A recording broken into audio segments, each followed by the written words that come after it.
여러분 안녕하십니까? 우수근입니다. 죄송합니다. 감기 걸렸습니다. 여러분들 감기 조심하시기 바랍니다. 네, 2024년의 중국은 일본을 과연 어떻게 바라볼까요? 두 양국은 우리의 이웃 국가인데요.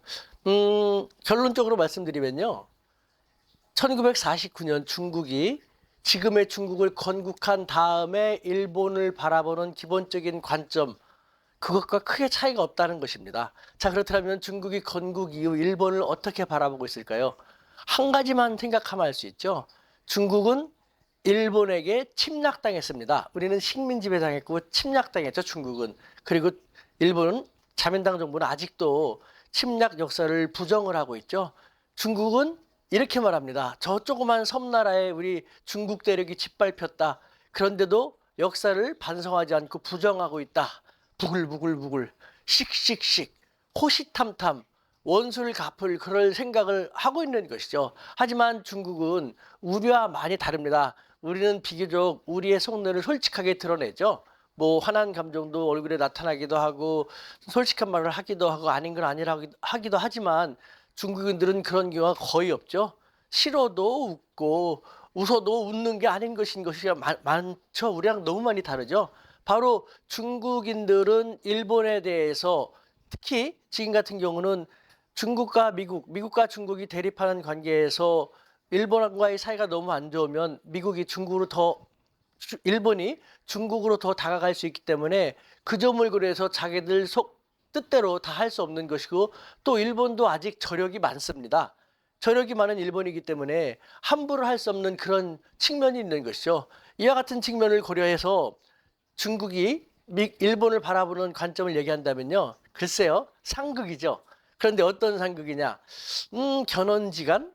글쎄요. 개와 원숭이와 같은 그런 관계라고도 얘기할 수 있겠죠. 서로 가까워지기 쉽지 않은. 하지만 견원지간, 개와 원숭이는 생물이기 때문에 필요에 따라서는 싫어도 가까이 지내는 척 하는 경우도 있지 않습니까? 뭐 상황에 따라 달라질 수가 있는 것이죠. 속 감정을 뭐 감출 수 있는 것이죠. 그렇다면 좀 더 정확하게 표현할 수 있는 것이라면 물과 기름의 관계라는 것이죠. 물과 기름은 절대 함께 되지 못합니다. 용합될 수 없습니다. 바로 그와 같은 관계인 것이죠. 일본이 정말 과거의 역사를 깨끗하게 사과하고 중국과의 관계를 진심으로 개선을 원한다면은 중국도 달라질지 모르겠지만 중국은 일본이 그렇게 하지 않는 한 또 그렇게 하기 쉽지 않을 것이라는 걸 알고 있기 때문에 참고 있는 것이죠. 일본하고의 관계를 더 악화시키지 않고 일단 국력을 더 키우자. 국력을 더 키우면서 일본보다 국력이 압도적으로 우월해질 때 그때 자기들이 하고 싶은 것, 할 말을 좀 더 할 수 있지 않겠냐라는 그러한 관점에서 일본을 바라보고 있는 것입니다. 여러분 어떠십니까? 일본?